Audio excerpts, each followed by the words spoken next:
Hi friends, ನಮಸ್ತೆ ಎಲ್ಲರಿಗೂ. ಇದು ಪಕ್ಷಮಾಸ. ಪಿತೃಪಕ್ಷ 15 ದಿನಗಳ ಅವಧಿಯಾಗಿರುತ್ತದೆ. ಪಿತೃಪಕ್ಷ ಅಂದರೆ ಗುರು ಹಿರಿಯರನ್ನು ಸ್ಮರಣೆ ಮಾಡುವ ದಿನ. ಹಿಂದೂಗಳು ವಿಶೇಷವಾಗಿ ಆಹಾರ ಅರ್ಪಣೆಗಳ ಮೂಲಕ ತಮ್ಮ ಪೂರ್ವಜರಿಗೆ ಗೌರವ ಪಾವತಿಯನ್ನು ಮಾಡತಕ್ಕಂಥ ಒಂದು ದಿನ. 15 ದಿನದಲ್ಲಿ ಯಾವುದೇ ದಿನ ಕೂಡ ನಮ್ಮ ಪೂರ್ವಜರಿಗೆ ನಾವು ತರ್ಪಣ ನೀಡಬೇಕು.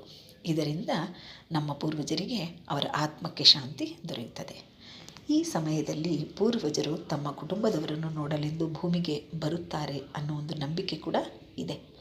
ಅವರು ಈ ಸಮಯದಲ್ಲಿ ನಾವುಗಳು ಮಾಡುವ ಪ್ರತಿಯೊಂದು ಕ್ರಿಯೆಯನ್ನು ಗಮನಿಸ್ತಾರೆ.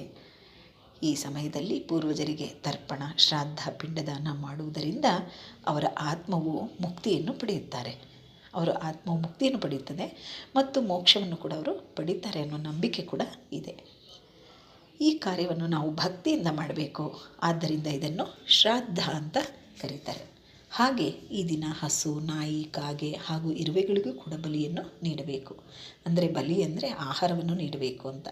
ಇದನ್ನು ಪಂಚಗ್ರಾಸ ಅಥವಾ ಪಂಚಬಲಿ ಅಂತ ಕೂಡ ಕರೀತಾರೆ. ಪಂಚಬಲಿ ನೀಡೋದ್ರಿಂದ ನಮ್ಮ ಜಾತಕದಲ್ಲಿರ್ತಕ್ಕಂಥ ಪಿತೃದೋಷ ಎಲ್ಲ ನಿವಾರಣೆ ಆಗುತ್ತದೆ ಅನ್ನೋ ಒಂದು ನಂಬಿಕೆ ಕೂಡ ಇದೆ. ಈ ಸಮಯದಲ್ಲಿ ಬ್ರಾಹ್ಮಣರಿಗೂ ಕೂಡ ದಾನವನ್ನು ಕೊಡ್ತೇವೆ. Thank you friends, thank you so much. ಹೀಗೆ ನನ್ನ ಚಾನಲ್ ಸಬ್ಸ್ಕ್ರೈಬ್ ಮಾಡ್ತಾಯಿರಿ. ಈ ವಿಡಿಯೋ ಇಷ್ಟ ಆದರೆ ಲೈಕ್ ಮಾಡಿ, ಕಮೆಂಟ್ ಮಾಡಿ. Thank you friends, thank you so much.